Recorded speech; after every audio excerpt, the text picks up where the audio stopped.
Yes, vantu banjye. Amazina nk'ibisanzwe ni Mr.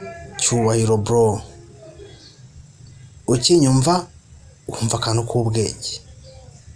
Ndagira ngo mbabwire ko iyo umuntu avuze ngo big dreams need big sacrifice bro. Iyo ushaka kugira ngo ugere ku kintu cya danje, man bigusaba ibitambo bro. Niyo mpamvu ino video munsi yayo ugende urebe link ya WhatsApp bro. Ugende urebe link ya WhatsApp bro. Ndabizi muri kwibaza ngo iyo link ya WhatsApp ni ibiki.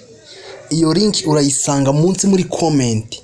Ndaba nayipestinze nge iyo link ya WhatsApp niyo nzaza ncishaho link z'ubwenge.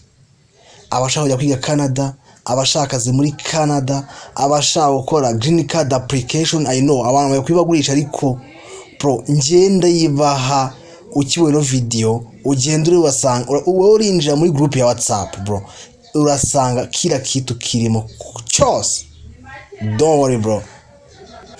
Gusa ntugende man udakoze subscribe kugira ngo ibintu byiza nk'ibimana bijye bikugira. Wowe no video yifata uyisangiza abashuti bawe, abajama bawe, mukore sabo, mukore like, mutere comment. Icyo kidakoze nzakikora gutaha. Gusa iyo group ya WhatsApp ni ukugira ngo mbahe link bro zizewe 100% kandi nzajya mbafasha.